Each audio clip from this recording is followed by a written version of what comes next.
Ibu mertua selalu menghinaku karena aku miskin.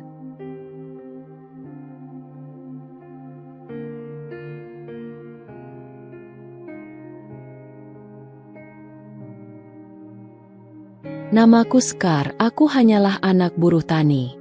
Ayahku bekerja sebagai penggarap sawah milik tetangga, sementara ibuku adalah seorang penjual sayur keliling. Hidup kami sederhana, penuh perjuangan, dan jauh dari kata mewah. Setiap hari dihabiskan untuk bekerja keras, mencari nafkah demi mencukupi kebutuhan yang seringkali terasa serba kurang. Aku tak pernah merasa malu dengan latar belakang keluargaku, meski kadang orang-orang di kampung menatap kami dengan pandangan kasihan atau merendahkan. Namun, di balik kesederhanaan itu, ada satu hal yang membuat hidupku sedikit lebih indah. Mas Rizky. Dia adalah anak juragan beras terkaya di kampung kami, pria yang dikenal tak hanya karena kekayaannya, tetapi juga karena sifatnya yang rendah hati dan ramah.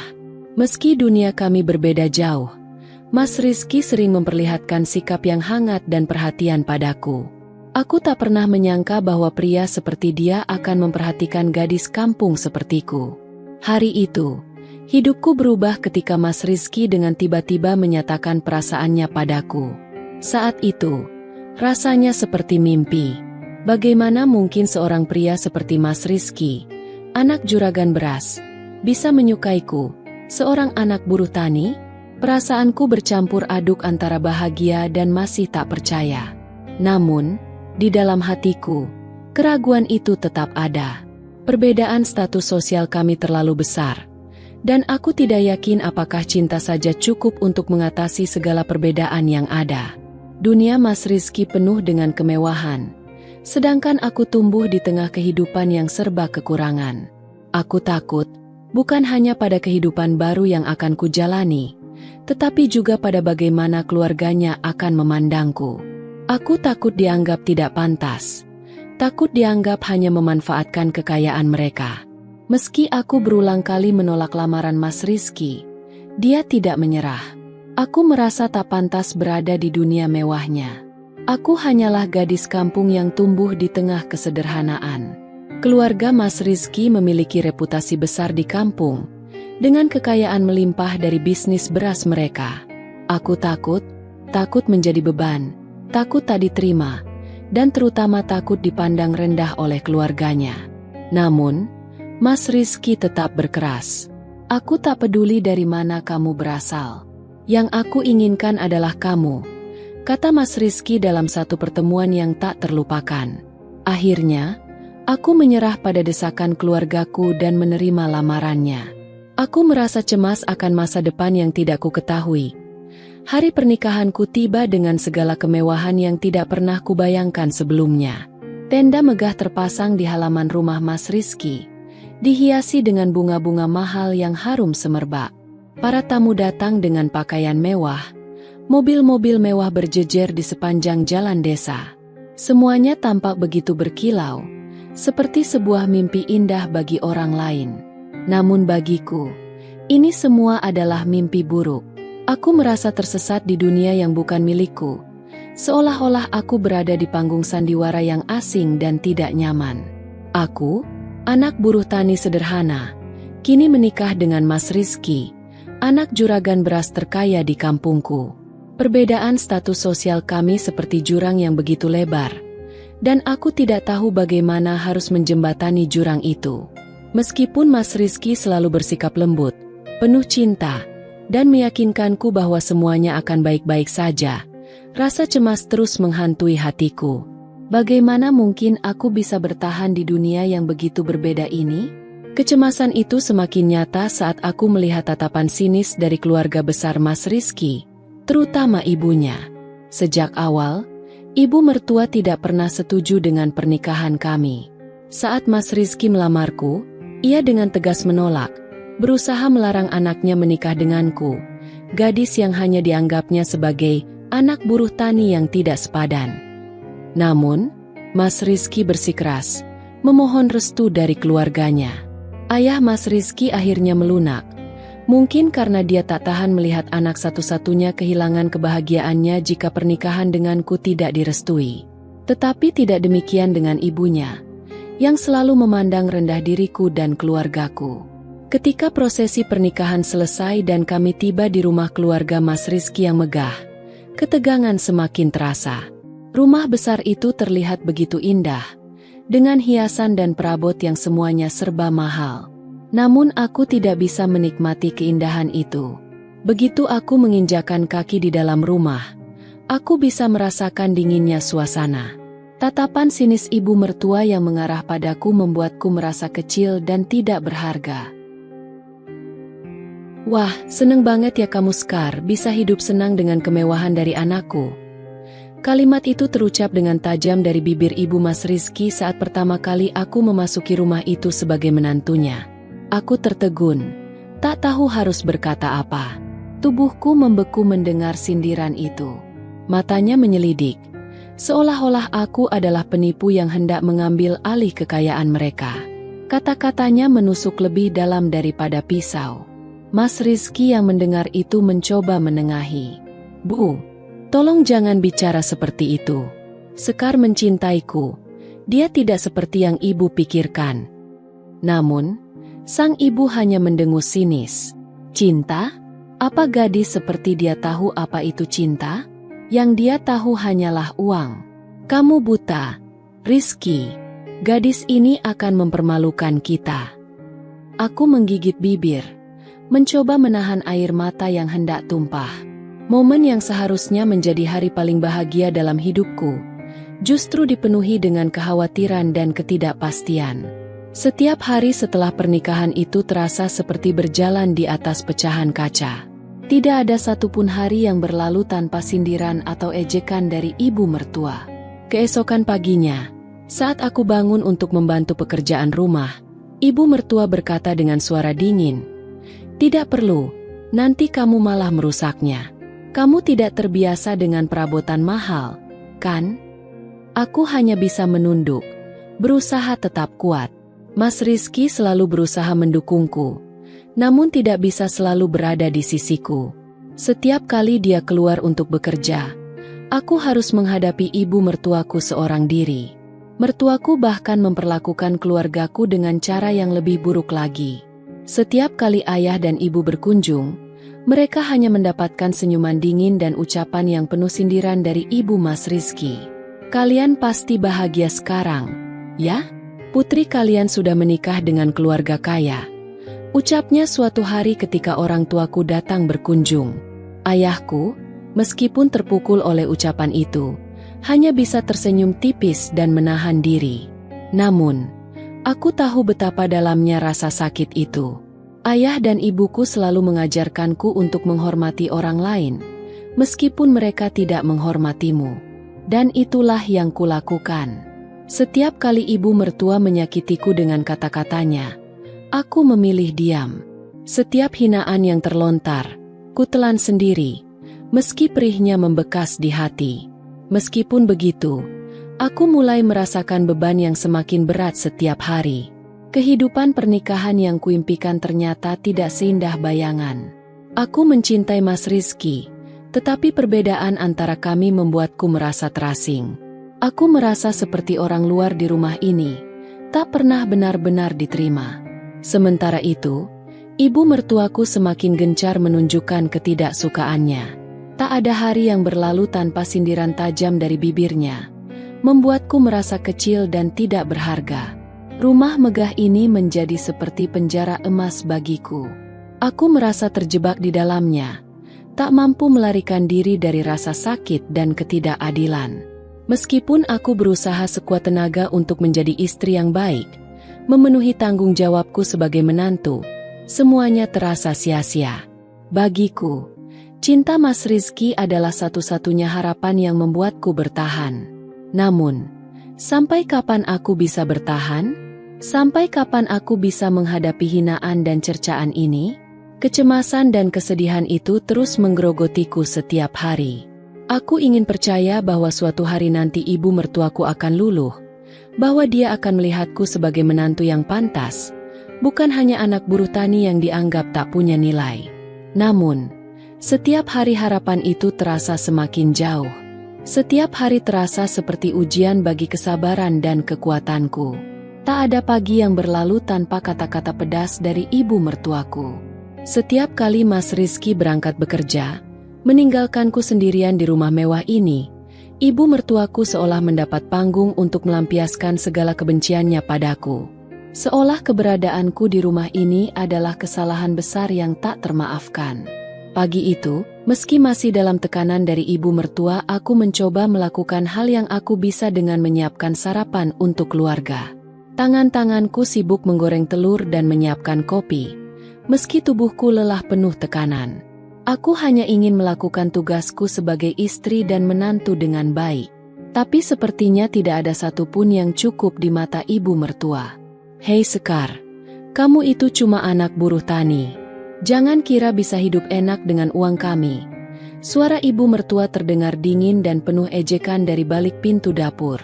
Aku terdiam, berusaha untuk tidak terpancing emosi, meskipun dadaku bergejolak.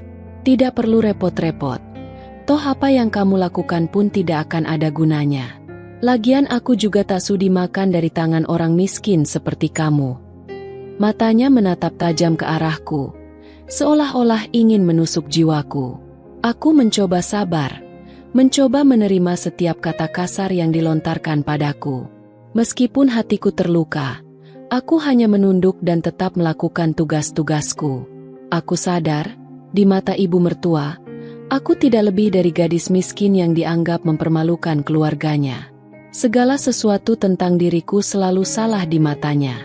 Bahkan upayaku untuk menyesuaikan diri dengan gaya hidup keluarga Mas Rizky selalu dianggap sebagai cara untuk mencuri kenyamanan dari keluarga mereka. "Kamu pikir dengan menikahi Rizky, semua akan mudah bagimu?" lanjutnya dengan nada sinis. "Kamu hanya membebani keluarga ini. Rizky hasrunya bisa mendapatkan wanita yang jauh lebih pantas darimu, tetapi dia malah memilihmu, seorang gadis kampung miskin." Kata-katanya tajam seperti duri yang menusuk hatiku. Aku ingin menjawab, ingin membela diriku, tetapi suara hatiku menahan. Apa gunanya? Setiap kata yang keluar dari mulutku hanya akan memperburuk situasi. Aku lebih memilih diam, membiarkan ibu mertuaku melontarkan semua kebenciannya, sementara aku menelan pahitnya dalam-dalam. Malam hari ketika Mas Rizky pulang, aku berusaha menutupi rasa sakitku dengan senyum. Baginya, aku ingin tampak kuat. Bagaimanapun, Mas Rizky selalu bersikap lembut dan penuh perhatian. Dia seringkali bertanya apakah aku baik-baik saja, dan aku selalu menjawab dengan anggukan kecil, meski di dalam hatiku luka semakin membesar. "Bagaimana harimu, Sekar?" tanya Mas Rizky saat kami duduk berdua di kamar, setelah hari yang panjang. Dia selalu berusaha menghabiskan waktu denganku setelah pulang bekerja, dan ini adalah saat-saat yang paling kunikmati. "Baik-baik saja, Mas," jawabku, memaksa senyum tipis di bibirku. Meskipun aku tahu Mas Rizky mengerti bahwa ada sesuatu yang tidak beres, dia tak pernah benar-benar tahu seberapa dalam luka yang kurasakan akibat perlakuan ibu mertuaku. Seringkali aku berpikir untuk menyerah. Apa gunanya bertahan di rumah ini jika setiap hari aku harus menelan hinaan dan rasa sakit yang sama? Apa gunanya bertahan dalam pernikahan ini jika tidak ada satupun yang menghargaiku di sini selain Mas Rizky? Namun, cinta Mas Rizky membuatku tetap bertahan. Dia adalah alasan mengapa aku berusaha sabar dan kuat, meskipun setiap hari terasa seperti neraka. Aku tahu Mas Rizky mencintaiku, tapi aku juga tahu dia tidak pernah sepenuhnya mengerti apa yang kurasakan. Bagaimana mungkin dia mengerti? Setiap kali Mas Rizky pulang, ibu mertuaku selalu berubah menjadi sosok yang berbeda. Lebih tenang, lebih anggun, seolah-olah semua penghinaan yang pernah terlontar darinya tidak pernah terjadi. Dia pandai menutupi kebenciannya, membuatku tampak seperti orang yang berlebihan jika aku mengeluh.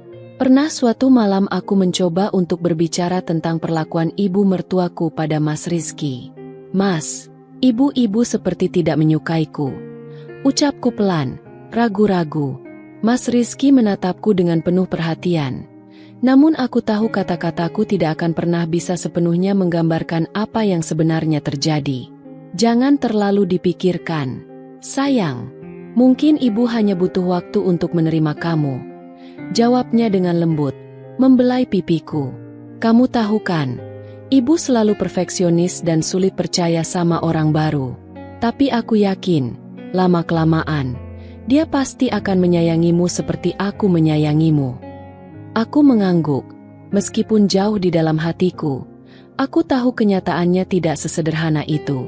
Bagi ibu mertuaku, aku bukan hanya menantu baru yang butuh diterima, tapi aku adalah simbol dari kegagalan. Aku tidak akan pernah bisa mencapai standar yang dia tetapkan. Aku tidak pernah cukup baik untuk keluarga ini. Setiap pagi, penghinaan itu berulang. Sindiran ibu mertua seolah menjadi rutinitas yang tak terhindarkan. Meskipun begitu, aku tetap mencoba bertahan. Ada satu hal yang terus aku yakini. Aku menikah karena cinta, bukan karena kekayaan atau status sosial. Tapi sayangnya, di mata ibu mertua, itu tidak pernah cukup.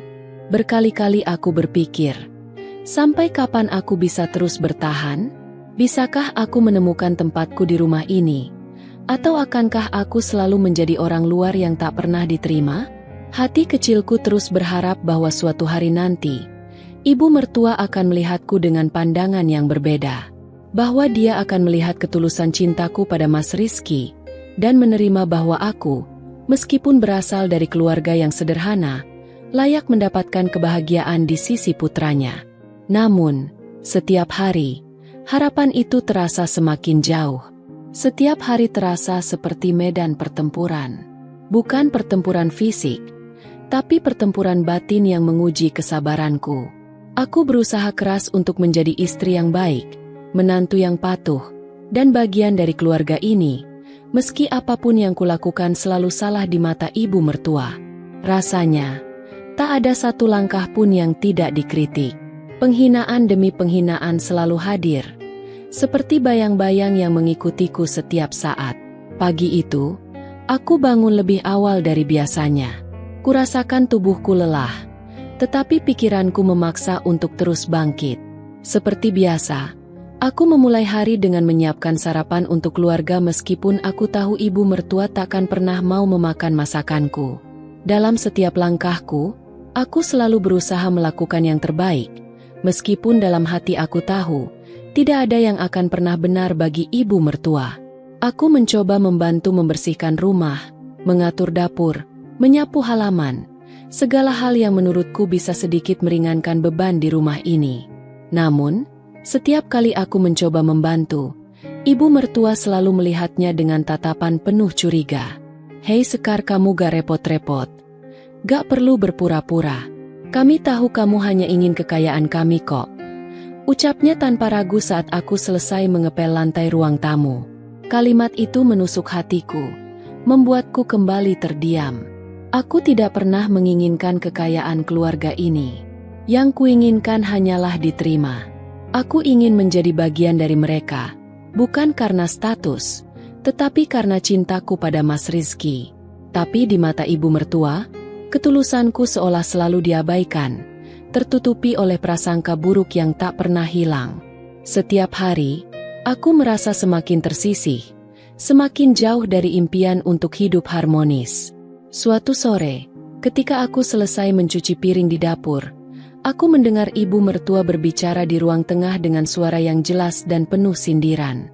Sebenarnya Rizky bisa saja mendapatkan wanita yang lebih baik. Bukan perempuan miskin kayak Sekar, lihat saja tuh. Perempuan miskin itu tak tahu apa-apa selain menyusahkan. Kayaknya mungkin Rizky kena pelet sama si Sekar. Katanya berbincang dengan ibu-ibu arisan yang sering dating ke rumahnya. Aku tertegun di balik pintu dapur, mendengarkan dengan hati yang terluka. Seberapa keras pun aku mencoba, sepertinya tidak ada yang bisa mengubah pandangan ibu mertua terhadapku. Rasanya, segala usahaku sia-sia. Air mata yang kutahan sepanjang hari akhirnya menetes tanpa bisa kubendung. Aku tahu bahwa aku harus tetap kuat. Namun kadang kesabaran itu terasa begitu tipis. Malamnya, ketika Mas Rizky pulang, aku mencoba menyembunyikan rasa pedih ini di balik senyum yang kupaksakan. Aku tidak ingin membuat Mas Rizky khawatir atau menambah beban pikirannya. Dia sudah cukup sibuk dengan pekerjaan, dan aku tidak ingin menambah masalah rumah tangga kami dengan keluh kesahku. Namun, di balik senyuman kecil itu, pikiranku kacau. Setiap penghinaan dari ibu mertua terus berputar di kepalaku, membuat hatiku semakin terluka. Mas Rizky seolah tak pernah melihat sisi gelap dari rumah ini. Di matanya, kami adalah keluarga yang harmonis, karena dia tidak pernah benar-benar menyaksikan sikap ibunya terhadapku. Setiap kali Mas Rizky ada di rumah, ibu mertua berubah menjadi sosok yang berbeda, lebih tenang, lebih ramah, seolah-olah tidak pernah ada masalah. Aku selalu berusaha menutupi rasa sakit ini dari Mas Rizky. Aku tahu betapa besar cintanya padaku, dan aku tidak ingin menyakitinya dengan kenyataan bahwa ibunya membenciku. Namun, semakin lama, semakin sulit bagiku untuk bertahan tanpa merasa bahwa aku sedang kehilangan diriku sendiri. Setiap hari, aku merasa lebih kecil, lebih tidak berharga. Pernah, suatu malam, ketika aku sendirian di kamar, aku berpikir untuk menyerah. Mungkin ibu mertua benar. Aku tidak pantas untuk hidup di rumah ini, tidak layak untuk menjadi bagian dari keluarga ini. Mungkin, dengan pergi, semuanya akan menjadi lebih baik. Tapi setiap kali pikiran itu muncul, aku kembali mengingat Mas Rizky. Dia adalah satu-satunya alasan aku masih bertahan. Satu-satunya harapan yang membuatku terus melangkah meski penuh rasa sakit. Hari itu, ketika aku sedang membereskan kamar, suasana rumah tiba-tiba berubah tegang. Ibu mertuaku, dengan wajah memerah dan mata penuh amarah, memanggilku dengan nada yang menusuk. "Sekar, apa kamu tidak tahu malu?" teriaknya saat aku baru saja menurunkan jemuran. Aku terkejut. Jantungku berdebar kencang. "Ada apa, Bu?" tanyaku pelan, takut salah bicara. Ibu mertuaku langsung menyerang dengan kata-kata tajam. "Perhiasanku, gelang emas kesayangan itu hilang, dan aku tahu pasti kamu yang mengambilnya." Tuduhannya membuat dunia seakan runtuh di hadapanku. Tuduhan itu terasa terlalu kejam, begitu jauh dari kebenaran. "Bu, saya tidak tahu apa-apa soal gelang itu. Saya tidak pernah mengambil apapun," jawabku dengan suara gemetar. Air mata mulai menggenang di mataku. Bagaimana mungkin aku bisa melakukan hal sekeji itu? Namun, ibu mertua tidak mau mendengarkan penjelasanku. "Jangan berpura-pura tidak tahu. Sejak kamu masuk rumah ini, semua berubah. Kamu pikir kami tidak tahu apa yang kamu incar? Kamu hanya menginginkan harta keluarga kami, kan?" Seketika, suasana menjadi lebih panas saat Mas Rizky tiba-tiba muncul di tengah ketegangan. "Ada apa ini?" tanyanya, bingung dengan situasi yang dia lihat. Ibu mertua langsung menunjukku dengan penuh kemarahan. "Rizky, perempuan miskin ini mencuri gelang emasku. Aku yakin dia yang melakukannya." Mas Rizky terlihat terkejut. Dia menatapku dengan tatapan penuh tanya, mencari kepastian di mataku yang mulai dipenuhi air mata. "Sekar, apa benar ini?" Dengan air mata yang mulai jatuh, aku hanya bisa menggelengkan kepala. "Aku tidak tahu apa-apa, Mas. Sungguh, aku tidak pernah menyentuh gelang itu," kataku lirih. Melihat kondisiku yang begitu terpukul, Mas Rizky segera berdiri di sisiku, menggenggam tanganku erat. "Bu, Sekar tidak mungkin melakukan hal seperti itu. Aku tahu siapa dia, dan dia tidak mungkin mencuri." Namun, ibu mertua tidak mau berhenti. "Jangan bodoh, Rizky. Kamu dibutakan oleh perempuan ini. Dia hanya datang ke sini untuk mengambil harta kita. Keluarga seperti dia tidak tahu malu." Saat itu, aku merasa benar-benar tak berdaya. Tuduhan ini terlalu berat untuk kuterima, dan aku hampir kehilangan harapan untuk diterima oleh keluarganya. Aku tahu, apapun yang kukatakan tidak akan mengubah pandangan ibu mertua terhadapku. Namun tiba-tiba, ayah mertua muncul dari ruang tamu. Wajahnya terlihat tenang, namun ada ketegasan di matanya. "Sudahlah Bu, jangan terlalu keras pada Sekar," katanya, mencoba meredakan suasana. Ibu mertua tidak terima. "Bagaimana aku bisa tenang? Perhiasanku itu hilang. Aku yakin dia yang mengambilnya." Ayah mertua menarik napas panjang sebelum berbicara. "Sebenarnya, aku yang menyimpan gelang itu," katanya, membuat seluruh ruangan terdiam. Semua mata terarah padanya. "Maksudmu apa, Pak?" tanya ibu mertua, terlihat bingung. "Sebelum kamu menyadari gelang itu hilang, aku sudah memindahkannya ke tempat lain untuk diamankan. Aku lupa memberitahumu," ucap ayah mertua dengan tenang. Keheningan yang sangat canggung meliputi ruangan. Ibu mertua tampak terkejut dan terdiam sesaat, tidak percaya dengan apa yang baru saja dia dengar. Namun, meski kenyataannya sudah jelas, wajah ibu mertua masih menyimpan amarah. Kali ini bukan hanya karena gelang yang hilang, tetapi karena malu telah menuduhku secara terbuka. Mas Rizky menatap ibunya dengan tatapan kecewa. "Bu, Sekar tidak bersalah. Apa sekarang ibu masih tidak mau menerima dia sebagai bagian dari keluarga kita?" Ibu mertua tidak menjawab. Wajahnya memerah karena malu, tapi bukan pengakuan yang keluar dari mulutnya.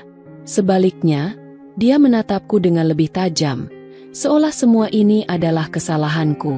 Dia merasa terhina karena sudah menuduhku di depan semua orang, dan rasa malu itu malah membuat kebenciannya semakin besar. Tetap saja, perempuan ini membawa masalah. Dia tidak pantas berada di sini, gumamnya dengan nada rendah, namun cukup keras untuk kudengar. "Kamu tidak tahu, Rizky, perempuan ini hanya akan membawa lebih banyak masalah nantinya." Aku mencoba menahan tangis. Meski tuduhan itu terbukti salah, aku masih merasa sangat terluka. Bukan hanya karena penghinaan itu, tetapi juga karena aku tahu apapun yang kulakukan tidak akan pernah cukup untuk memenangkan hatinya. Mas Rizky kembali membelaku. "Bu, tolong. Sekar adalah istriku, dan dia tidak pantas diperlakukan seperti ini. Aku mohon, terimalah dia." Namun ibu mertua tetap keras. Dia tidak mengakui kesalahannya, malah semakin menjauh dariku. Hari itu, aku tahu hubungan kami tak akan pernah sama. Meski aku sudah berusaha sebaik mungkin, ibu mertua tetap melihatku sebagai ancaman bagi keluarganya. Malam itu, setelah semua orang pergi tidur, aku duduk di kamar, merenungi semua yang telah terjadi. Mas Rizky memelukku erat, berusaha menghiburku. "Aku tahu ini berat, tapi aku ada di sini untukmu, Sekar.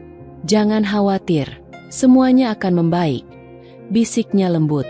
Namun, jauh di dalam hatiku, aku tahu bahwa perjuanganku baru saja dimulai.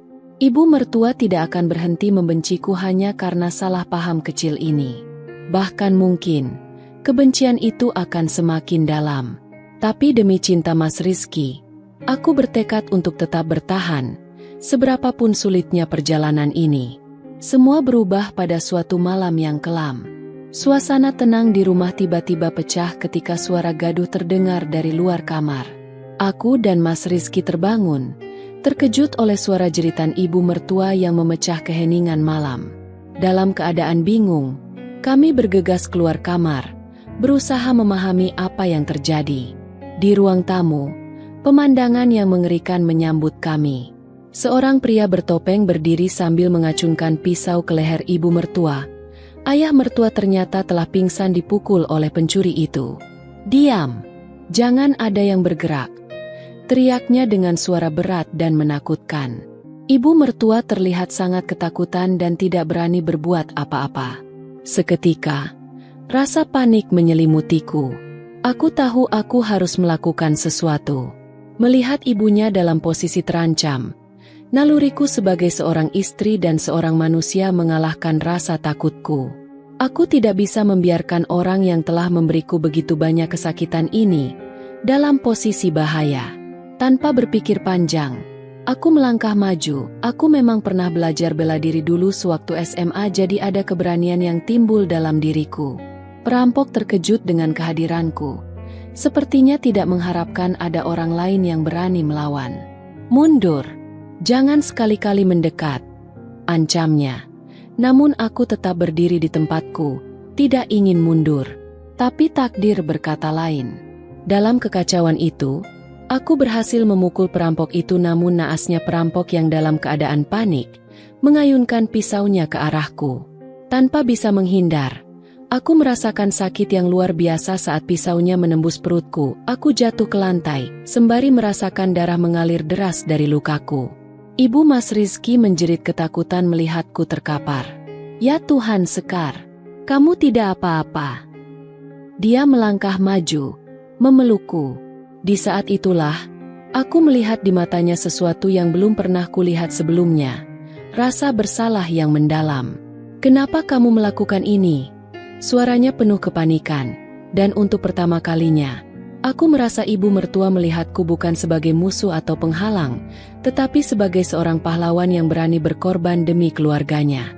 Dalam kondisi setengah sadar, aku mendengar suara Mas Rizky berteriak penuh rasa sakit. "Sekar, jangan tutup matamu. Tetaplah bersamaku." Kemudian, segalanya menjadi gelap. Ketika aku mulai tersadar, aku berada di rumah sakit. Tubuhku terasa sangat sakit, dan pandanganku kabur. Di sampingku, Mas Rizky duduk dengan wajah pucat, memegang tanganku erat. "Sekar, kamu sudah bangun," teriaknya penuh haru. "Apa yang terjadi?" tanyaku dengan suara serak. "Perampok itu sudah ditangkap. Kamu sangat berani, Sekar." Ibu, dia menyesal," ucapnya. Suaranya penuh haru dan kekhawatiran. Di sudut ruangan, aku melihat ibu mertuaku dengan mata yang penuh air mata. Ibu sangat menyesal, Sekar. Apa yang kamu lakukan untuk ibu? Ibu tidak bisa melupakan itu. Ibu berjanji akan berusaha menerima kamu," katanya. Suaranya bergetar. Mendengar kata-katanya, aku merasakan sesuatu di dalam hatiku. Mungkin, justru dari peristiwa mengerikan ini, sebuah jembatan baru terbuka antara kami. Sebuah harapan baru untuk masa depan yang lebih baik. Bergetar. Setelah kejadian itu, hubungan kami berubah drastis. Ibu mertuaku tak lagi memandangku rendah. Dia mulai menghargai setiap usaha yang kulakukan dan menerima bahwa aku adalah bagian dari keluarga ini. Bukan karena kekayaan, tetapi karena pengorbanan dan ketulusan hati yang telah kutunjukkan. Beberapa minggu kemudian, ibu mertua secara perlahan mulai membukakan diri. Kami sering menghabiskan waktu bersama di dapur, memasak hidangan kesukaan Mas Rizky. Dalam proses itu, kami membangun ikatan yang lebih erat. Suatu hari, ketika kami sedang membuat kue ulang tahun untuk Mas Rizky, ibu mertua tiba-tiba berhenti dan menatapku. "Sekar, ibu tahu ibu tidak pernah bersikap baik padamu. Tapi sekarang, ibu ingin kamu tahu bahwa ibu menghargai semua yang telah kamu lakukan untuk keluarga ini. Terima kasih," ucapnya tulus. Kata-katanya membuat hatiku bergetar. Kehidupan kami kini jauh lebih damai. Mas Rizky dan aku sering menghabiskan waktu bersama, dan saling mendukung dalam setiap langkah. Keluarga besar Mas Rizky pun mulai beradaptasi dengan kehadiranku. Mereka mengundang kami untuk menghadiri berbagai acara keluarga, dan aku merasa semakin diterima. Hari-hari berlalu, dan hubungan kami semakin harmonis. Kami merayakan setiap momen kecil, dari ulang tahun Mas Rizky hingga perayaan hari raya, dengan penuh kebahagiaan. Satu persatu, anggota keluarga Mas Rizky pun mulai membuka diri dan menerima kehadiranku dengan hangat. Kini, aku tahu bahwa cinta sejati bukan hanya tentang dua orang, tetapi juga tentang keluarga yang saling mendukung dan menghargai. Dalam pernikahan kami belajar untuk saling melengkapi dan menghormati satu sama lain. Mas Rizky selalu ada untukku, dan aku pun berusaha sekuat tenaga untuk menjadi istri yang baik baginya. Meski melalui banyak rintangan, kini aku merasa bahwa aku benar-benar telah menjadi bagian dari keluarga ini, bukan karena status, tetapi karena cinta yang tulus. Kami merayakan kebersamaan, Dan dengan senyuman, aku tahu bahwa ini adalah awal dari sebuah perjalanan baru yang penuh harapan dan cinta. Dan di dalam hati, aku mengucapkan terima kasih kepada segala ujian yang telah membawaku pada cinta sejati. Kami adalah keluarga, dan kami akan menghadapi segalanya bersama, selamanya.